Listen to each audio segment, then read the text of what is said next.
सहितो घोरी धूसरभूषणा स्कंद शंभुसूत षडाननयुतस्तोंडी चलमोदर सिंक्रीमस्कं च वृषभस्तेषां निजवाहनम् मित्थं शंभुग्रहे भिन्नमतिषु चेक्यं सदा वर्तते। भगवान शंकर मुंडमाला एवं सर्प धारण किए हुए रहते हैं और पार्वती सुंदर सुंदर आभूषण धारण किए हुए रहती है। शंकर के पुत्र कार्तिकेय अच्छे मुख वाले तथा गणेश लंबी सूंड और बड़े पेट वाले हैं। भगवान शंकर आदि के अपने अपने वाहन बैल, सिंह, मोर और मुषक आपस में एक एक का भक्षण करने वाले हैं। ऐसा होने पर भी भगवान शंकर के विभिन्न स्वभाव वाले परिवार में सदा एकता ही रहती है। इसी प्रकार गृहस्थ में विभिन्न स्वभाव वालों के साथ अपने अभिमान और सुख भोग का त्याग करके दूसरों के हित और सुख का भाव रखते हुए आपस में प्रेम पूर्वक एकता रखनी चाहिए। गृहस्थ धर्म क्या है? गृहस्थ धर्म सानंदम सदनम सुताश्च सुधे कांतानुभाषिणी सन्मित्रम सुधनम स्वयोतिषिति रतिश्च पराशेवका आतिथ्यं शिवपूजनं प्रतिदिनं दृष्टान्पानं गृहे साधो संगमुपास्ते हि सततं धन्यो गृहस्थाश्रमः। घर में सब सुखी है, पुत्र बुद्धिमान है, पत्नी मधुर भाषिणी है, अच्छे मित्र है, अपनी पत्नी का ही संग है, नौकर आज्ञापायक है, प्रतिदिन अतिथि सत्कार एवं भगवान शंकर का पूजन होता है, पवित्र एवं सुंदर खान पान है और नित्य ही संतों का संग किया जाता है। ऐसा जो गृहस्थाश्रम है वह धन्य है। प्रश्न उठता है कि विवाह क्यों करें? क्या विवाह करना आवश्यक है? स्वामी जी ने इसका उत्तर दिया है।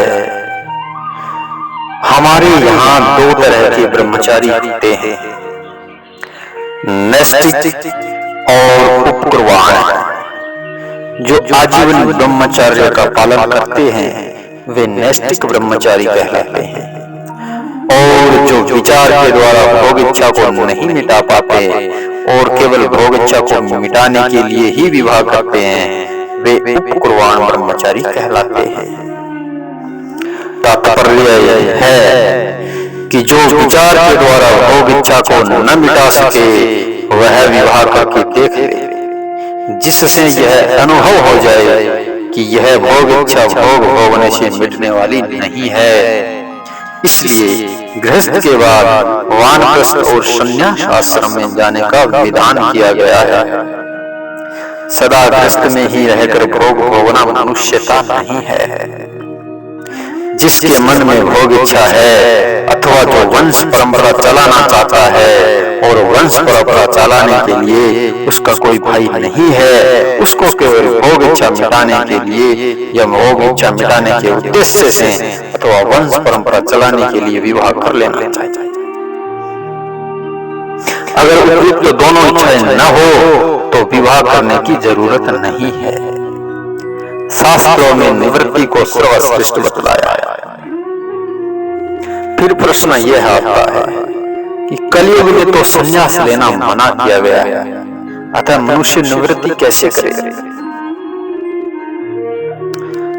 तो कलयुग में संन्यास लेना इसलिए मना किया गया है कि कलयुग में संन्यास धर्म का पालन करने में बहुत कठिनता पड़ती है।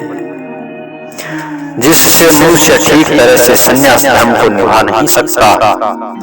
अतः जैसे सरकारी कर्मचारी नौकरी से रिटायर होते हैं, ऐसे ही मनुष्य को घर से रिटायर हो जाना चाहिए और बेटों पोतों को काम धंधा सौंप कर घर में रहते हुए भजन स्मरण करना चाहिए।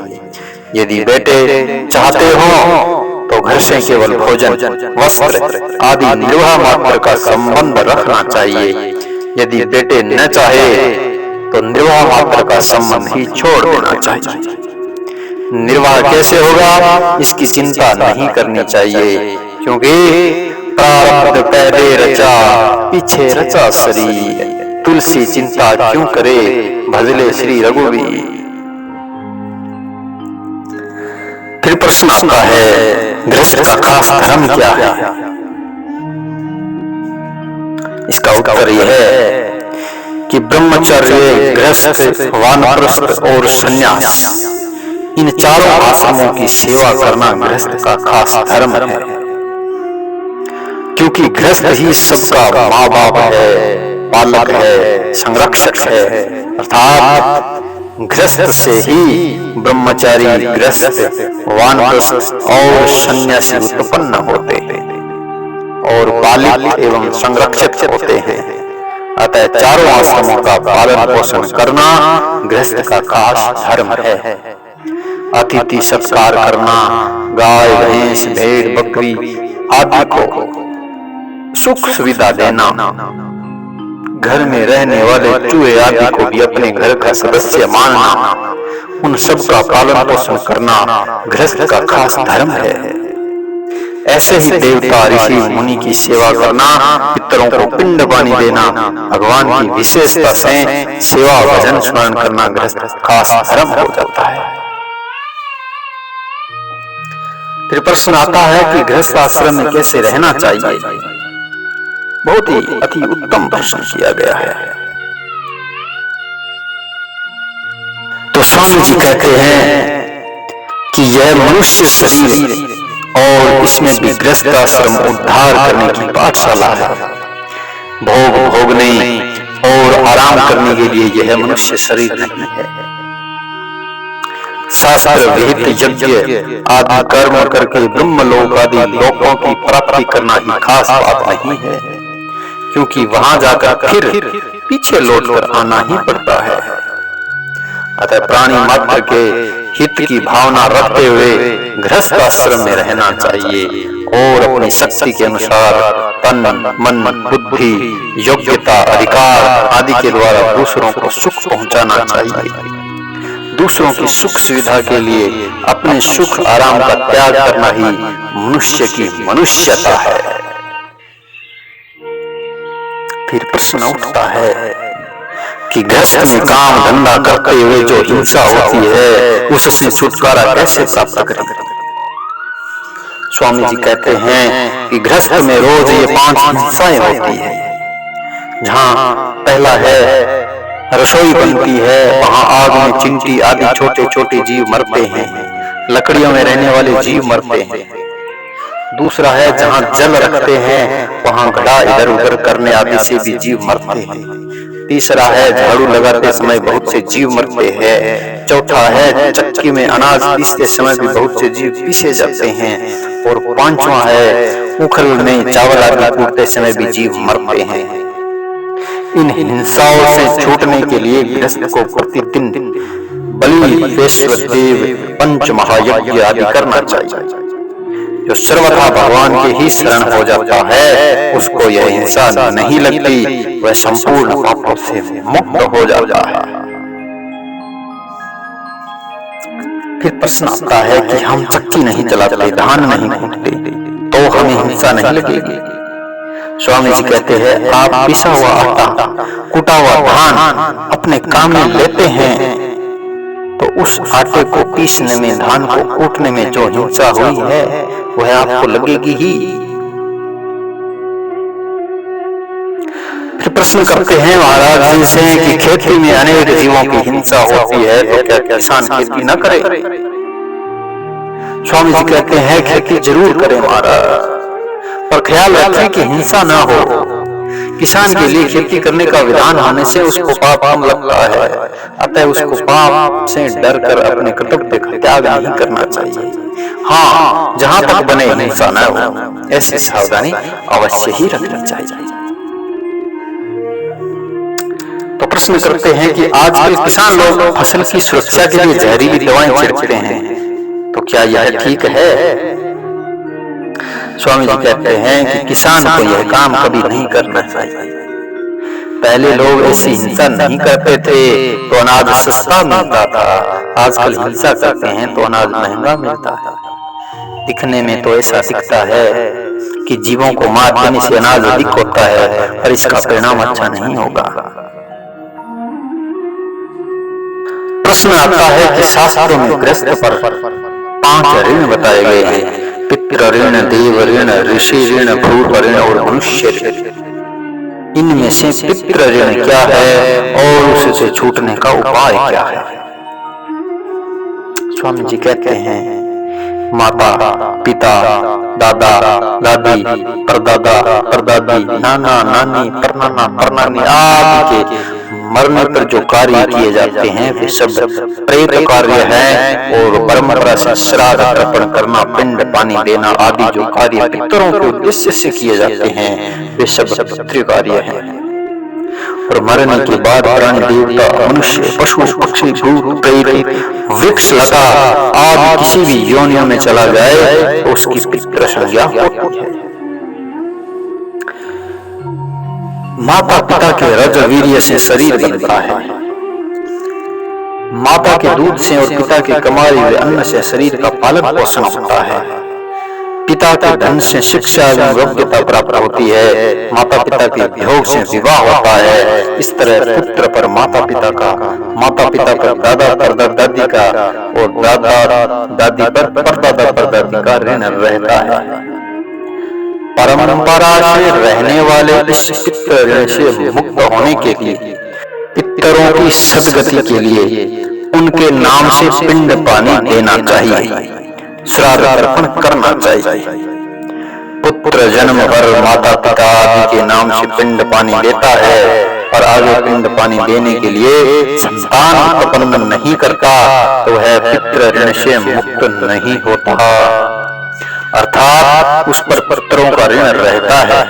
परंतु संतान उत्पन्न होने पर उस पर पितृ ऋण नहीं रहता, प्रत्युत वह पितृ ऋण संतान पर आ जाता है। पितृ पिंड पानी देना चाहते हैं।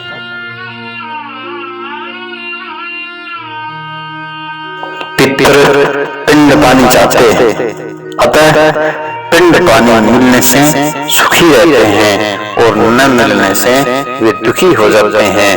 पुत्र की संतान न होने से भी वे दुखी हो जाते हैं कि आगे हमें पिंड पानी कौन देगा। क्या संतान उत्पन्न किए बिना भी मनुष्य पितृ ऋण से छूट सकता है? हाँ, छूट सकता है। जो भगवान के सर्वथा शरण हो जाता है उस पर कोई भी ऋण नहीं रहता, यह सबसे बड़ी बात है। देवर्षि भूता कृष्णाम पितॄणाम न किंकरो नायगणी च राजन सर्वात्मना ये शरणं शरणेन गतो मुकुंदम परिहरते कृतम। हे राजन, जो सारे कार्यों को छोड़कर संपूर्ण रूप से शरणागत वत्सल भगवान की शरण में आ जाता है, वह देव, ऋषि, प्राणी, कुटुंबी जन और पितृगण इनमें से किसी का भी ऋण और सेवक गुलाम नहीं रहता। फिर किसी ने स्वामी जी से यह प्रश्न किया कि यदि बेटे वृद्धाश्रम में या वृद्धावस्था में सेवा न करे तो क्या करना चाहिए?